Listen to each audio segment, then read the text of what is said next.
लीजिए सुनिए मेरी लिखी उपन्यास गंडक के उस पार, मेरी यानी अभिषेक की आवाज में। उस रात शर्मा जी को कई दिनों के बाद गहरी नींद आई। सुबह जब उनकी आंखें खुली तब सूरज की किरणें आंगन में फैले आम के पेड़ की पत्तियों से छनकर जमीन पर पड़ रही थी। चिड़िया का एक झुंड छत की मुंडेर पर बैठा चहचहा रहा था। शर्मा जी बरामदे में आकर बैठ गए। उनके हाथ में चाय का कुल्हड़ था। वे सामने फैले आंगन को देख रहे थे।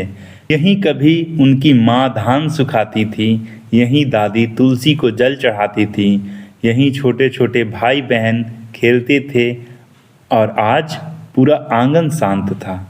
इतने में बाहर के बच्चों की हंसी सुनाई दी। गांव के 5-6 बच्चे हाथ में बस्ता लिए विद्यालय जा रहे थे। उनमें से एक लड़का घर के सामने रुक गया। उसने शर्मा जी को पहचान लिया। दादाजी, आप शहर से आए हैं? शर्मा जी मुस्कुरा दिए। हाँ बेटा, सचमुच अफसर थे? हाँ, लड़के ने झिझकते हुए पूछा। अफसर बनने के लिए बहुत पढ़ना पड़ता है क्या? शर्मा जी ने उसे अपने पास बुलाया। पढ़ाई जरूरी है, लेकिन उससे भी ज़्यादा जरूरी है ईमानदारी और धैर्य। लड़के की आंखें चमक उठी। मैं भी बड़ा होकर अफसर बनूंगा।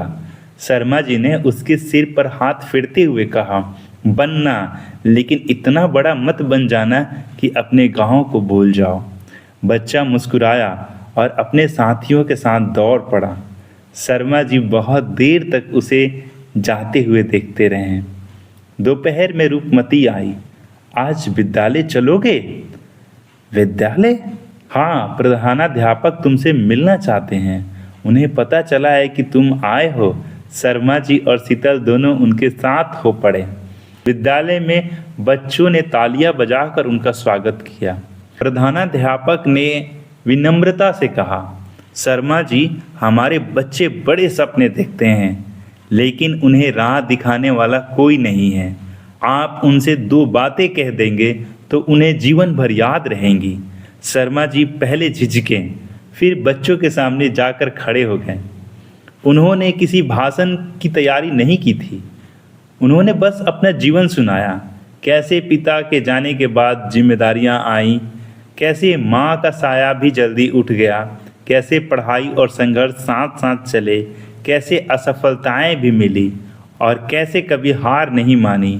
पूरा विद्यालय शांत होकर सुनता रहा।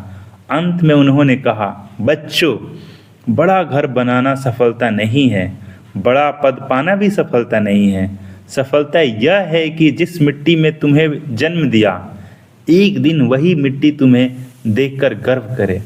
कुछ क्षणों तक पूरा प्रांगण मौन रहा, फिर तालियों की गूंज उठी। शर्मा जी ने देखा, पहली पंक्ति में बैठा वही छोटा लड़का सबसे जोर से ताली बजा रहा था। विद्यालय से लौटते समय रूपमती ने मुस्कुरा कर कहा, आज तुम्हें देखकर तुम्हारे बाबूजी बहुत खुश होते हैं। शर्मा जी ने आकाश की ओर देखा। अगर वे होते तो शायद मैं इतना मजबूत बनना सीख ही नहीं पाता। शीतल ने धीमे से कहा, कुछ अभाव हमें तोड़ते नहीं, वे हमें गढ़ते हैं। तीनों कुछ देर चुप रहे। गंडक की ओर से आती हवा में गेहूं की बालियां लहरा रही थी। उसी समय शर्मा जी की दृष्टि विद्यालय के टूटे हुए पुस्तकालय भवन पर पड़ी। खिड़कियां टूटी थी, अलमारियां लगभग खाली थी। उन्होंने प्रधानाध्यापक से पूछा, यह पुस्तकालय बंद क्यों है?